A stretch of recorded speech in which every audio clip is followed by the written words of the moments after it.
பரமக்குடி அந்த தொகுதியினுடைய அடிப்படை விஷயங்கள் கூறுகள் அடிப்படையா தெரிஞ்சுக்கணும்னா என்னென்ன தெரிஞ்சுக்கணும்? 2 உலக நாயகர்கள் இருக்காங்க, இருக்கிற ஒருத்தர் இருந்தாரு, ஒருத்தர் இருக்காரு. திரு கமல்ஹாசன் அவர்களின் சொந்த ஊர், திரு அப்துல் கலாம் அங்கதான் அவரோட இது இருக்கு. ஸோ 2 பேரும் அங்கே இருக்கிறாங்க. ஒரு பரமக்குடியை பொறுத்த வரைக்கும் ஒரு பின்தங்கிய பகுதி, வளர்ச்சி அதிகமாக இல்லாத பகுதி, பலதரப்பட்ட சமூகங்கள் இருக்க பகுதி. அதோட விவரங்களை இப்போ பார்ப்போம். ஓகே, 18 to 25 வயதானவர்கள் பார்த்தோம்னா 13%, 26 to 40 வந்து 30.4%, 41 to 60 அவர்கள் 37.6%, 60 பிளஸ் உள்ளவர்கள் ஒரு 18% வாக்குல இருக்கிறாங்க. ஸோ இங்கே பொறுத்த மட்டும் 14% தான் யங்ஸ்டர்ஸோட அத ஃபர்ஸ்ட் டைம் வோட்டர்ஸ் யங்ஸ்டர்ஸோட சதவீதம் இருக்கு. ஓகே, பெரும்பான்மை சமூகங்கள் பரமக்குடியை பொறுத்த வரைக்கும் என்னென்ன இருக்கா அந்த வகைப்படுத்துதல்? தேவேந்திர குல வேளாளர்கள் இங்க 25% இருக்கிறாங்க, முக்குலத்தோர் 15%, யாதவர்கள் 15%, சௌராஷ்டிரா சமுதாயம் 13% இருக்கிறாங்க பரமக்குடியில. செட்டியார் சமுதாயம் 8% இருக்காங்க.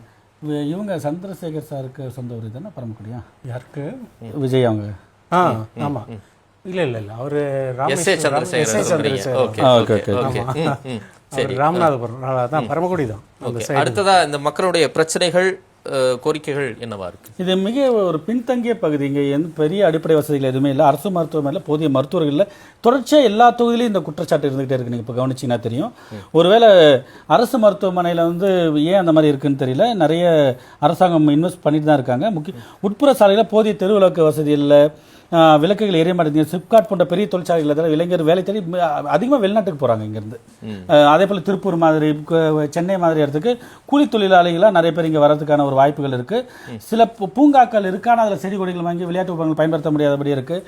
அதே போல் இங்கே இருக்கிற ஆற்றில் கொட்டப்படும் கழிவு நீர் ரொம்ப இதாக இருக்குது. இங்கே இருக்க பெரிய கண்மாய் ரொம்ப புகழ்பெற்ற கண்மாய், ஆனால் இங்கேயும் கழிவுகள் அதில் குற்றி துர்நாற்றம் வீசுது. அந்த மாதிரிலாம் மக்கள் சுகாதார சிக்கல்கள் நிறைய இருக்கு. ஓகே, கோரிக்கைகள் என்னவா இருக்கு மக்களுக்கு? அங்கே புறவழிச்சாலையில் மேம்பால பணிகளை விரைந்து முடிக்க வேண்டும் என ரொம்ப நாள் நடந்துட்டு இருக்காது. அதே போல் சந்தைகள், பொது இடங்கள் நவீன கழிப்பறைகள் கேட்குறாங்க. பரமக்குடி அரசு மருத்துவமனை தரம் உயர்த்தணும்னு கேட்குறாங்க. அதே போல் சிறப்பு மருத்துவ நியமனம்னு கேட்குறாங்க. சிப்காட் தொழிற்பேட்டை உள்ளூரில் அமைக்கணும்னு கேட்குறாங்க. அங்கே அமைச்சு இளைஞர்களுக்கு வேலைவாய்ப்பு கொடுக்கணும்னு கேட்குறாங்க. நீர்நிலைகளை ஆக்கிரமிப்பு இல்லாமல் பண்ணணும்னு கேட்கறது முக்கியமான கோரிக்கையாக இருக்குது அவங்கள பொறுத்த வரைக்கும். சரி, 2021 பார்த்த மட்டும் டிஎம்கே சேர்ந்த மிஸ்டர் முருகேசன் அவர்கள் பார்த்தோன்னா 46.9% எடுத்திருக்காரு.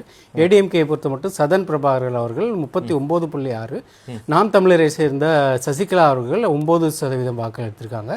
இதில் பியூட்டி என்னன்னா, எம்என்எம் கமல் சாரோட பரமக்குடி தொகுதியில் அவர் வெறும் 1.9% வாக்குகள் தான் எடுத்திருக்காரு. அதே மாதிரி டிஎம்கேயோட ஸ்ட்ராங் பூத் பார்த்தோம்னா 135 இருந்திருக்காங்க. ஏடிஎம்கேயோட ஸ்ட்ராங் பூத் 128, கிட்டத்தட்ட 2 பேரும் சமமாக தான் இருந்திருக்காங்க. டிஎம்கேயோட வீக் பூத்ஸ் 167, ஏடிஎம்கேயோட வீக் பூத் 180 இருந்திருக்காங்க. ஸ்விங் பூத்தை பொறுத்த மட்டும் ஒரு 61 பூத் ஸ்விங் இருந்திருக்கு.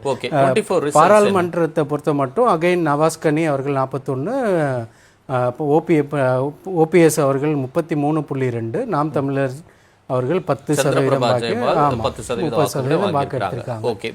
பூத் லெவல்ல பார்க்கும்போது பூத் லெவல்ல டிஎம்கே 95 அண்ட் ஏடிஎம்கே 37, டிஎம்கேயோட வீக் 81, ஏடிஎம்கேயோட வீக் 180ல வீக்கா இருந்திருக்காங்க. ஸ்விங் பூத்தை பொறுத்த மட்டும் 35 இதுல ஸ்விங் பூத்ஸ் இருந்திருக்கு அந்த சமயத்துல. ஓகே, 26 கணிப்புகள் என்ன சொல்லுது? இங்கே 26 கணிப்புகளை பொறுத்த வரைக்கும் ராமநாதபுரத்தை பொறுத்த வரைக்கும் பரமக்குடி தொகுதியில் 162 பூத்துகளில் அதிமுக வலுவாக இருக்குது. 138 பூத்துகளில் திமுக வலுவாக இருக்குது. அதிமுக 44% வாக்குகள் பெறுவதற்கான வாய்ப்புகள் உண்டு. திமுக 38% வாக்குகள் பெறுவதற்கான வாய்ப்புகள் உண்டு. ஏறக்குறைய 6% டிஃபரன்ஸ். என்ன காரணமாக இருக்கும்? அடிப்படை காரணங்கள் கூட்டணி ஈக்குவேஷன் தான். நீங்கள் பிஜேபியும் அங்கே நல்லா இருக்குது. நீங்கள் இந்த தொகுதி பிஜேபி போராடி கேட்டுட்டு இருந்தாங்க. ஜான் பாண்டியன் அவர்கள் தனியாகவே அந்த ஏரியாவில் ஒரு நல்ல வாய்ப்பு உருவாகிருக்கு. அமமுகவுக்கு ஒரு வாக்கு வங்கி இருக்குது. அதிமுக எப்பவும் போல அங்க வாக்கு வங்கி. இந்த கூட்டணி ஈக்குவேஷன்ஸ் அவங்களுக்கு பலமான, ஏன்னா சிட்டிங் எம்எல்ஏ டிஎம்கே இருந்தாலும் அவங்களுக்கு வாய்ப்பு அதிகமா இருக்குன்னு நினைக்கிறீங்க. ஓகே, அமமுக அங்க வாக்குகள் பிரிக்குது. ஓகே, அது அவங்களுக்கு வலுவா இருக்குன்றீங்க. பரமக்குடியை பொறுத்தவரை இப்போதைய சூழல்ல அதிமுக கூட்டணி முன்னிலையில் இருக்கு.